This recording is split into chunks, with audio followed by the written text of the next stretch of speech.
Welcome friends. देखिए जो आज की वीडियो इसमें हम बात करने वाले हैं आपसे सूचना प्रौद्योगिकी जो अधिनियम है उसके बारे में। सूचना प्रौद्योगिकी अधिनियम यानी इन्फॉर्मेशन टेक्नोलॉजी एक्ट 2000 जो है हमारा उसके बारे में। तो देखिए 2000 जो एक्ट है इसके बारे में बात करें तो 21वीं शताब्दी के प्रारंभ में सूचना प्रौद्योगिकी ने मानव के जीवन को सबसे अधिक क्रांतिकारी तरीके से परिवर्तित किया था। यद्यपि सूचना प्रौद्योगिकी ने मानव जीवन के विकास को सबसे अत्यधिक तेज़ी से विकसित किया था, लेकिन इसमें कुछ समस्याएं आई थी। इन्हीं समस्याओं को दूर करने के लिए, उनको मिटाने के लिए, इलेक्ट्रॉनिक लेन देन को कानूनी मान्यता प्रदान करने के लिए, ई कॉमर्स को सुरक्षित बनाने के लिए सूचना प्रौद्योगिकी विधेयक 9 जनवरी 2000 को संसद में पेश किया गया था। और वहीं मई 2000 में इसको संसद के दोनों जो सदन है, लोकसभा राज्यसभा, वहाँ से पारित कर दिया गया था। और 9 जून 2000 को इस पर राष्ट्रपति ने अपने सिग्नेचर कर दिए और विधेयक ने विधेयक जो बिल था उसने अधिनियम का रूप धारण कर लिया, यानी कानून बन गया, जिसे सूचना प्रौद्योगिकी अधिनियम 2000 के नाम से जाना जाता है। इसे 17 अक्टूबर 2000 को जम्मू कश्मीर सहित संपूर्ण भारत पर लागू कर दिया था। फ्रेंड्स, इस जगह इस बात को बारीकी से समझ लीजिए कि भारत के जितने भी एक्ट हैं वो जम्मू कश्मीर को छोड़कर लागू होते थे, लेकिन यह एकमात्र एक्ट है जो जम्मू कश्मीर पर धारा 370 हटने से पूर्व भी लागू था। मतलब 370 से पहले भी यह जम्मू कश्मीर पर लागू हुआ था। इस अधिनियम में कुल 13 अध्याय हैं जिनको 94 धाराओं में विभाजित किया गया है। आगे देखिए फ्रेंड्स, सूचना जो प्रौद्योगिकी अधिनियम है उसमें वर्ष 2008 में भी संशोधन किया गया था, जिसके तहत कॉरपोरेट संवेदनशील व्यक्तिगत डेटा है उसको इस अधिनियम के अंतर्गत शामिल किया गया था। और फिर वर्ष 2009 में फिर से एक और संशोधन लाया गया था। जो संशोधन लाया गया था अध्याय 2 की धारा 3 के अंतर्गत, जिसके अंतर्गत एक इलेक्ट्रॉनिक हस्ताक्षर को मान्यता दी हुई थी, लेकिन इलेक्ट्रॉनिक हस्ताक्षर के तहत अब डिजिटल हस्ताक्षर को भी मान्यता दे दी गई। अब हम बात करते हैं सूचना प्रौद्योगिकी अधिनियम की कुछ विशेषताओं के बारे में। देखिए, यह अधिनियम इलेक्ट्रॉनिक माध्यम से किए गए अनुबंधों को वैध यानी वैलिड करार बनाता है। इस अधिनियम में डिजिटल हस्ताक्षर को कानूनी मान्यता प्रदान की गई है। जो हमारा इलेक्ट्रॉनिक रिकॉर्ड है उसमें डिजिटल हस्ताक्षर है उसको सुरक्षा प्रदान की गई है। यह अधिनियम कोई भारतीय व्यक्ति भारत के बाहर जाकर भी कोई अपराध करेगा तो उस पर भी यह अधिनियम लागू होता है। यह अधिनियम के तहत कोई भी जो वरिष्ठ पुलिस है वह या कोई भी पुलिस का अधिकारी जो है वह किसी भी सार्वजनिक प्लेस पर जाकर कानून के उल्लंघन करने वाले को बिना वारंट के गिरफ्तार करने का अधिकार प्रदान करता है। यह अधिनियम बैंक और वित्तीय संस्थानों के बीच इलेक्ट्रॉनिक फंड ट्रांसफर करने को कानूनी मंजूरी प्रदान करता है। यह अधिनियम जो है डेटा को इलेक्ट्रॉनिक भंडारण करने की सुविधा भी प्रदान करता है। इस एक्ट को कोई भी उल्लंघन करता है, जब इस एक्ट का कोई उल्लंघन करेगा तो उसके ऊपर कानूनी कार्रवाई करने के लिए जो है हमारा एओ जो बनाया गया है, जिसे हम बोलते हैं एग्जीक्यूटिंग ऑफिसर्स नामक संस्था बनाई गई है। इसके अगर एओ की कार्रवाई से संतुष्ट नहीं होता है कोई, मान लीजिए किसी मामले पर एओ ने अपनी कार्रवाई दी है और जो हम उस कार्रवाई से संतुष्ट नहीं है तो हम जा सकते हैं साइबर नियामक अपीलीय न्यायाधिकरण, जिसे हम दूसरे नाम से भी जानते हैं साइबर अपीलीय ट्रिब्यूनल, यानी साइबर अपीलीय ट्रिब्यूनल CAT शॉर्ट रूप में इसको कहते हैं। साइबर नियामक अपील जो न्यायाधिकरण का आदेश से भी अगर कोई संतुष्ट नहीं होता है तो वह अंतिम अपील लेकर जा सकता है उच्च न्यायालय में, हाई कोर्ट के अंतर्गत जा सकता है। अब हम बात करते हैं, देखिए फ्रेंड्स, जो हमारा यह एक्ट सूचना प्रौद्योगिकी जो IT एक्ट है वह लागू कहाँ नहीं होता है, मतलब कौन कौन सी जगह यह एक्ट लागू नहीं होगा। तो देखिए, नेगोशिएबल इंस्ट्रूमेंट जो एक्ट है 1881 मतलब पराक्रम में लिखित अधिनियम, उस पर यह एक्ट लागू नहीं होता है। इसी तरीके से एक मुख्तारनामा अधिनियम है उस पर भी लागू नहीं होगा। भारतीय न्याय अधिनियम 1882 इस पर भी लागू नहीं होगा और भारतीय उत्तराधिकार अधिनियम 1925 पर भी यह अधिनियम लागू नहीं होता है। अब हम इस अधिनियम की कुछ विशेष महत्वपूर्ण धाराओं के बारे में बात करेंगे। तो देखिए फ्रेंड्स, धारा 1 कहती है, इस धारा में अधिनियम का संक्षिप्त नाम दे रखा है कि अधिनियम का क्या नाम होगा। तो देखिए, इस अधिनियम का नाम है सूचना प्रौद्योगिकी अधिनियम। इसका विस्तार की बात करें तो संपूर्ण भारत पे लागू होता है, जम्मू कश्मीर सहित, और इसे जो लागू किया गया था 17 अक्टूबर 2000 को लागू किया गया था। अधिनियम की धारा 2 जो यह कहती है, यह अधिनियम में सूचना तकनीकी से जुड़ी विभिन्न परिभाषाएं दी हुई है। जैसे कंप्यूटर की परिभाषा दी हुई है, कंप्यूटर के साथ इंटरनेट की, साइबर कैफे क्या होता है, साइबर सुरक्षा क्या होती है, और डेटा आदि इत्यादि के बारे में अपनी अपनी परिभाषाएं दी हुई है जो इस एक्ट के तहत आती है। धारा 4 की बात करें तो यह धारा कहती है कि जो रिकॉर्ड एक संगठन को लिखित रूप में रखने थे, उस रिकॉर्ड को अगर वह संगठन इलेक्ट्रॉनिक रूप में मेंटेन करके रख लेता है तो वह कानूनन वैध माना जाएगा। धारा 5 कहती है कि किसी दस्तावेज पर मूल या वास्तविक हस्ताक्षर करना था, लेकिन उस जगह किसी ने डिजिटल हस्ताक्षर कर दिया तो वह वैध माना जाएगा। बशर्ते ऐसा कहीं पर भी किसी भी जगह पर स्पष्ट नहीं कहा गया हो कि उसे वास्तविक हस्ताक्षर ही करने हैं। आगे हम बात करें धारा 6 की, तो देखिए फ्रेंड्स धारा 6 कहती है, इस धारा में कहा गया है कि सरकार भी इलेक्ट्रॉनिक माध्यम से रिकॉर्ड रखती है और वह इलेक्ट्रॉनिक माध्यम से कोई सूचना जारी कर सकती है। इसलिए किसी फॉर्म को सरकार ने प्रस्तुत करने के लिए कहा गया तो उस जगह हम उस रिकॉर्ड को लिखित या इलेक्ट्रॉनिक माध्यम दोनों में से किसी भी माध्यम में रिकॉर्ड भेज या प्रस्तुत कर सकते हैं। साथ ही सरकार भी कोई भी लाइसेंस जो है उस लाइसेंस को इलेक्ट्रॉनिक फॉर्म में जारी कर सकती है। किसी भी तरह की फीस जो है वो इलेक्ट्रॉनिक माध्यम से पे की जा सकती है, वह वैध मानी जाएगी, बशर्ते ऐसा स्पष्ट नहीं कहा गया हो कि जो इलेक्ट्रॉनिक माध्यम से फीस पे नहीं करनी है। आगे हम धारा 7 की बात करें तो देखिए फ्रेंड्स जो धारा 7 है, कुछ रिकॉर्ड जिसको वास्तविक रिकॉर्ड करने थे, यदि उन रिकॉर्डों को इलेक्ट्रॉनिक फॉर्म में रिकॉर्ड कर लिया है और वह रिकॉर्ड वैध माना जाएगा। वास्तविक रूप में रखे गए दस्तावेज को ऑडिट कराना अगर अनिवार्य था तो वहाँ पर जो रिकॉर्ड को आपने इलेक्ट्रॉनिक रूप में रिकॉर्ड किया है उन रिकॉर्डों को भी जो ऑडिट कराना अनिवार्य होगा, क्योंकि जो वास्तविक रिकॉर्ड को हम ऑडिट कराते हैं तो इलेक्ट्रॉनिक रिकॉर्ड को भी ऑडिट करवाना होगा। धारा 7 कहती है कि यह धारा में कहा गया है कि डिजिटल हस्ताक्षर से संबंधित नियम बनाने का अधिकार केवल केंद्र सरकार के पास ही है, राज्य सरकार इसमें हस्तक्षेप नहीं करेगी। वहीं धारा 10A कहती है कि अगर इलेक्ट्रॉनिक फॉर्म में कोई अनुबंध किया जाता है और उस अनुबंध का रिप्ले दे दिया जाता है तो वह अनुबंध वैध माना जाएगा। जब तक उसका रिप्ले नहीं दिया जाता तो माना जाएगा कि वह वैध नहीं है। वहीं हम धारा 43 की बात करें तो देखिए फ्रेंड्स 43 कहती है, यदि कोई व्यक्ति बिना किसी अनुमति के किसी के कंप्यूटर को एक्सेस करता है या बिना पूछे डाटा चोरी करता है या कंप्यूटर में वायरस डाल देता है या कंप्यूटर सिस्टम को डैमेज करता है या कोई सूचना को डिलीट करता है, बिना अनुमति के किसी के सिस्टम को ले लेता है और जिसका सिस्टम है उसको देने से मना करता है या कोई गलत काम करने के लिए सिस्टम का उपयोग करता है तो उसके ऊपर पेनल्टी लगाई जाएगी। ऐसी पेनल्टी साइबर अपीलियट ट्रिब्यूनल जो हमारी CAT है वह डिसाइड करेगी और CAT ने जितनी पेनल्टी निर्धारित की है उतनी ही देनी होगी। हम CAT के बारे में आगे बात करेंगे फ्रेंड्स विस्तार से, CAT क्या है। हम धारा 44 के बारे में बात करें तो देखिए फ्रेंड्स सूचना प्रौद्योगिकी अधिनियम धारा 44 कहती है कि यदि कोई व्यक्ति नियंत्रक या प्राधिकरण अधिकारी जिसे हम बोलते हैं कंट्रोलर या सर्टिफाइंग अथॉरिटी द्वारा दस्तावेजों की मांग करता है कोई, तो उस दस्तावेजों को प्रस्तुत करने में विफल रहता है तो उस व्यक्ति पर अधिकतम 1.5 लाख रुपये तक का जुर्माना लगाया जा सकता है। इसके अलावा यदि कोई व्यक्ति रिटर्न दाखिल करने में विफल रहता है या किसी भी जानकारी दस्तावेजों या पुस्तकों को निर्दिष्ट समय पर प्रस्तुत नहीं करता है या प्रस्तुत करने में विफल रह जाता है तो उस पर 5,000 रुपये प्रतिदिन के हिसाब से जब तक कि वह फाइल रिटर्न नहीं करता है, दस्तावेजों को प्रस्तुत नहीं करता है, जुर्माना लगाया जाएगा। यदि कोई व्यक्ति खातों को आवश्यक पुस्तकों या अभिलेखों को बनाए रखने में विफल रहता है तो उस पर प्रतिदिन के हिसाब से 10,000 रुपये तक का जुर्माना लगाया जाएगा। धारा 45 की बात करें तो देखिए फ्रेंड्स सूचना प्रौद्योगिकी अधिनियम की धारा 45 कहती है कि गैर जानकारी इत्यादि से संबंधित यदि कोई अधिनियम दंड का प्रावधान नहीं करता है तो वहाँ पर यह अधिनियम दंड का प्रावधान करता है 25,000 रुपये का दंड राशि जुर्माना लगाया जाएगा। अब हम फ्रेंड यहाँ पर साइबर अपीलियट ट्रिब्यूनल जो CAT है उसके बारे में बात करने वाले। तो देखिए फ्रेंड्स सूचना प्रौद्योगिकी अधिनियम जो IT एक्ट है वो IT एक्ट 2000 की यहाँ पर कुछ धाराएँ लागू होती है। तो धारा 44 आगे की धारा है जो IT एक्ट की जो साइबर अपीलियट ट्रिब्यूनल के बारे में बताती है। तो देखिए फ्रेंड्स साइबर अपीलियट ट्रिब्यूनल जो CAT है यह धारा कहती है कि केंद्र सरकार CAT नामक अपीलीय न्यायाधिकरण की स्थापना करेगी जो अधिसूचना जारी करके करेगी तथा केंद्र सरकार अधिसूचना में उन सभी बातों को निर्दिष्ट करेगी जो न्यायाधिकरण के अधिकार क्षेत्र में आते हैं। धारा 49 में इसी CAT के बारे में बता रखा है कि देखिए इस धारा के अनुसार केंद्र सरकार साइबर अपीलीय ट्रिब्यूनल यानी CAT में एक व्यक्ति को नियुक्त करेगी जो व्यक्ति होगा साइबर अपीलीय अधिकरण या पीठासीन अधिकारी। CAT का पीठासीन अधिकारी को केंद्र सरकार नियुक्त करेगी। धारा 50 में कहा गया है कि यह धारा साइबर अपीलीय ट्रिब्यूनल जो CAT है CAT के पीठासीन अधिकारी की योग्यता के बारे में बताता है कि CAT के जो अधिकारी पीठासीन अधिकारी उसकी योग्यता कितनी होनी चाहिए। तो यह कहता है कि उच्च न्यायालय का न्यायाधीश रहा हो वही पीठासीन अधिकारी रह सकता है या फिर वह भारतीय सेवा विधिक सेवा का सदस्य हो या कम से कम 3 वर्ष तक उसने विधिक सेवा का सदस्य पर रहते हुए कार्य किया हो, जो भी फर्स्ट ग्रेड का विधिक सेवा का सदस्य रहते हुए। आगे हम बात करते हैं धारा 51 की। यह धारा साइबर अपीलीय ट्रिब्यूनल यानी साइबर अपीलीय ट्रिब्यूनल CAT के पीठासीन अधिकारी के कार्य अवधि के बारे में बताता है, जिसकी कार्य अवधि की बात करें तो यह अवधि होगी 5 वर्ष या 65 वर्ष की आयु पूर्ण कर लेने तक। अब हम बात करते हैं धारा 53। धारा 53 जो है यह धारा कहती है कि अस्थायी अनुपस्थिति, मान लीजिए पीठासीन अधिकारी अनुपस्थित रह जाता है तो अन्य कारण ये अस्थायी अनुपस्थित रहता है तो ऐसी स्थिति में जो केंद्र सरकार है उस केंद्र सरकार वह उस पद को पर नया व्यक्ति को नियुक्त कर सकती है। अब हम बात करते हैं धारा 58 यानी पीठासीन अधिकारी का निष्कासन या इस्तीफा। मान लीजिए पीठासीन अधिकारी इस्तीफा देना चाहता है या फिर उसका निष्कासन किस प्रकार से किया जा सकता है। तो देखिए फ्रेंड्स पीठासीन जो अधिकारी है वह केंद्र सरकार को लिखित रूप में नोटिस भेजने के बाद अपने कार्यकाल से इस्तीफा दे सकता है। वह शर्तें उसे 3 शर्तों को पूरा करना होगा। जब तक कि केंद्र सरकार को नोटिस प्राप्त नहीं होता है, नहीं मिलता, उसने नोटिस तो भेज दिया लेकिन अभी तक केंद्र सरकार को वह नोटिस नहीं मिला है तो वह पीठासीन अधिकारी पद को नहीं छोड़ सकता।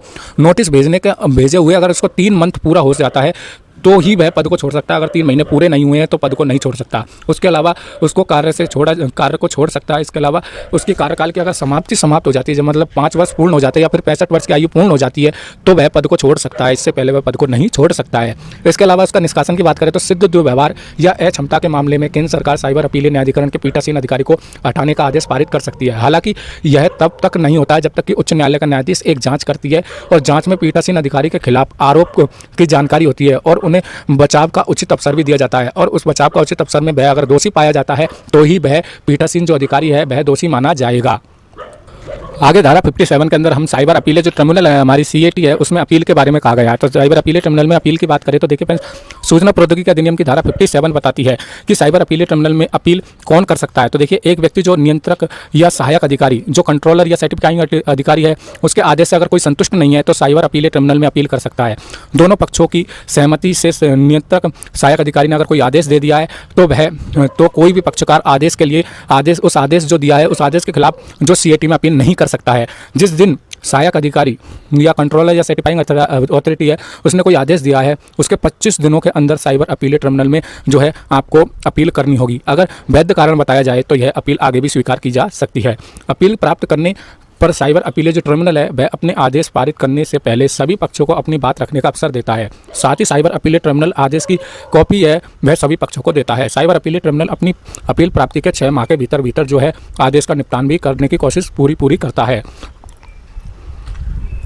आगे हम धारा 58 की बात करते हैं। तो देखिए धारा 58 जो है साइबर अपीलीय न्यायाधिकरण की शक्तियों के बारे में बताता है। जो CAT है उसको कौन कौन सी शक्ति प्रदान की गई है। तो देखिए, सिविल प्रक्रिया संहिता जो हमारी 1908 सिविल प्रक्रिया संहिता है वह साइबर अपीलीय न्यायाधिकरण को बाध्य नहीं करती है वैसे तो, लेकिन जो ट्रिब्यूनल के पास अपनी खुद की शक्तियाँ भी नियमित करने के लिए स्वयं की शक्तियाँ बनाई हुई है। अर्थात सूचना प्रौद्योगिकी अधिनियम 2000 में अपने कार्यों को कुशलता से निर्वहन करने के लिए ट्रिब्यूनल के पास एक सिविल कोर्ट के समान ही शक्तियाँ प्रदान की हुई है धारा 58 के तहत। आगे धारा 59। तो देखिए फ्रेंड्स, धारा 59 इस धारा के अनुसार अपील करता या तो स्वयं व्यक्तिगत रूप से पेश होकर अपील कर सकता है या फिर एक या एक से अधिक कानूनी प्रतिनिधित्व को न्यायाधिकरण के समक्ष अपना मामला प्रस्तुत करने के लिए अधिकृत कर सकता है। अब धारा 60 की बात करें तो देखिए फ्रेंड्स, यह धारा कहती है कि परिसीमा अधिनियम जो लिमिटेशन एक्ट जो है 1963 के प्रावधान जो है ट्रिब्यूनल में की गई अपील पर लागू होंगे। धारा 61 की बात करें तो देखिए, यह धारा कहती है कि साइबर अपीलीय ट्रिब्यूनल ने किसी मामले में कोर्ट आदेश जारी कर दिया है तो साइबर अपीलीय ट्रिब्यूनल ने किसी मामले में अगर कोई आदेश जारी कर दिया है तो उसके खिलाफ सिविल कोर्ट के पास कोई शक्ति नहीं है कि वह उस आदेश को ऊपर कोई अन्य सुनवाई करे। मतलब छोटे जो कोर्ट है उनको कोई भी इस प्रकार से अधिकार नहीं दिया गया है। अब धारा 62 की बात करें तो देखिए, यह धारा के अनुसार जब कभी साइबर अपीलीय ट्रिब्यूनल ने किसी मामले में कोई निर्णय दिया है तो अपीलीय पार्टी उस मामले से संतुष्ट नहीं है तो अपीलीय पार्टी अंतिम अपील जो है हाई कोर्ट के पास कर सकती है। ऐसी अपीलीय साइबर अपीलीय ट्रिब्यूनल के आदेश के 60 दिनों के भीतर करनी होगी। यदि कभी कोई वैध कारण बताया जाए तो यह अपील आगे भी स्वीकार की जा सकती है। तो फ्रेंड्स, यहाँ पे देखिए हमने बताया आपको जो अपील के बारे में। तो देखिए, सबसे पहले हमें जो हमारी अथॉरिटी है उसके पास अथॉरिटी हमें कोई भी निर्णय या सुनाएगी। हमने अगर कोई गलत काम किया है तो अथॉरिटी सबसे पहले मामले की जांच कर और मामले की जांच पर निर्णय देकर हमें सज़ा सुनाती है। अब सज़ा और या जुर्माना देती है, उससे हम सर्टिफाइड नहीं है तो हम जाएंगे हमारी CAT जो हमारा साइबर अपीलीय ट्रिब्यूनल है CAT उसके पास जाएंगे। अगर हम CAT के निर्णय से भी संतुष्ट नहीं है तो आगे हम जा सकते हैं हाई कोर्ट के पास।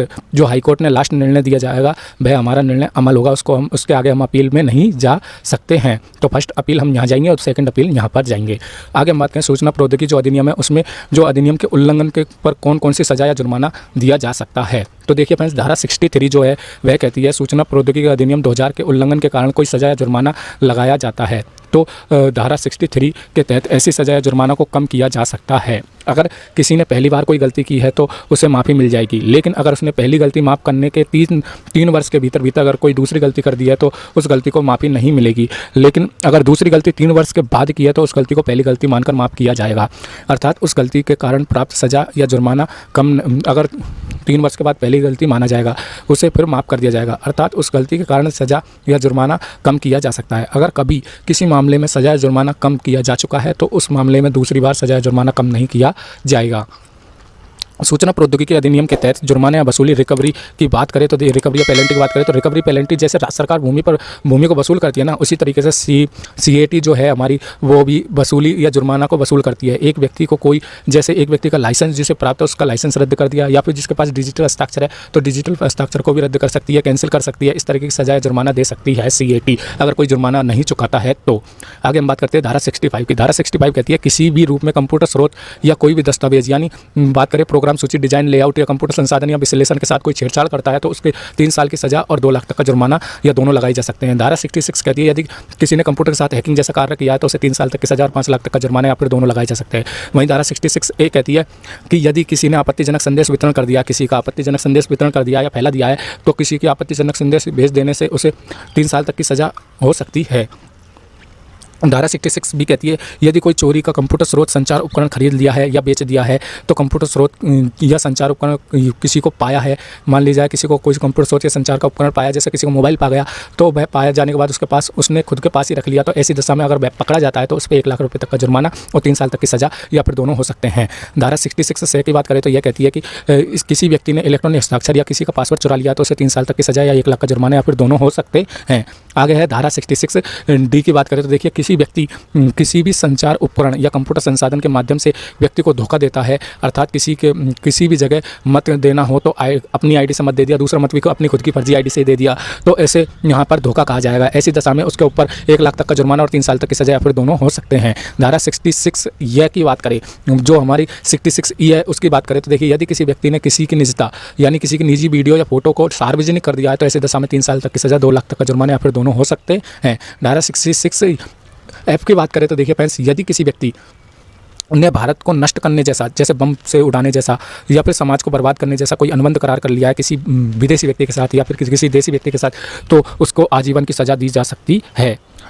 धारा 67 की बात करें तो देखिए फ्रेंड्स ये कहती है ई फॉर्म में अश्लील जानकारी प्रकाशन करने पर लागू होती है। इसमें कहा गया है कि किसी ने अगर अश्लील जानकारी प्रकाशन कर दी है किसी के ई फॉर्म के द्वारा तो पहली बार गलती की है तो उसे 3 साल की सजा और 5 लाख का जुर्माना या फिर दोनों, अगर दूसरी बार गलती की है तो 5 साल की सजा और 10 लाख का जुर्माना या फिर दोनों हो सकते हैं।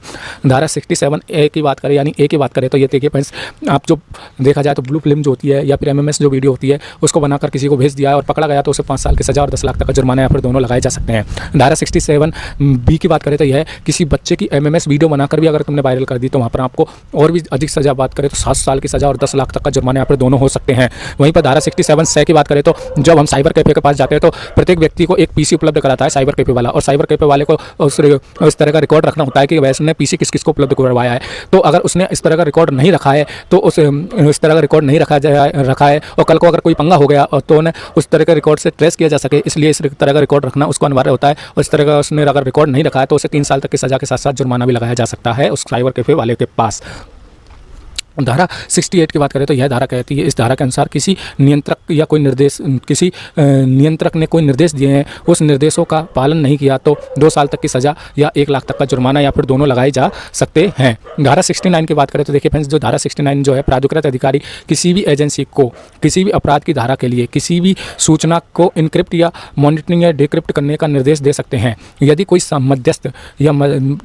मध्यस्थ केंद्र सरकार या राज्य सरकार या उसके किसी निर्देश का अनुपालन करने में विफल रहता है तो 7 साल की सजा और जुर्माना लगाया जा सकता है। धारा 79 जो है उसकी बात करें तो देखिए फ्रेंड्स जो 79 जो है हमें कहती है कि इस धारा के अनुसार एक मध्यस्थ नेटवर्क सेवा प्रदाता जैसे साइबर कैफे की बात करें तो तीसरे पक्षकार को साइबर कैफे वाला जो है वह जानकारी या डाटा का उपलब्ध कराई है, किसी तीसरे पक्षकार को उसने जानकारी डेटा उपलब्ध कराई है तो उसका उद्देश्य अगर यहाँ तक सीमित है, जैसे यदि उसने मध्यस्थ का कार्य संचालन संचार प्रणाली पहुँच प्रदान तक सीमित था या फिर मध्यस्थ को ऐसी कोई काम नहीं किया है जैसे मॉडिफाइड इन्फॉर्मेशन सूचना में सुधार नहीं किया तो सूचना परिवर्तन नहीं किया है, यदि मध्यस्थ वाले ने अपनी तरफ से सावधानी पूरी बरती है, साइबर कैफे वाले ने अपनी तरफ से पूरी सावधानी बरती है तो उपरोक्त कोई भी दशा के मध्यस्थ में उपरोक्त कोई भी ये तीनों दशा जो है उसमें जो है मध्यस्थ दोषी नहीं माना जाएगा। लेकिन अगर मध्यस्थ खुद ही अपराध में शामिल था तो ऐसी दशा में मध्यस्थ दोषी माना जाएगा।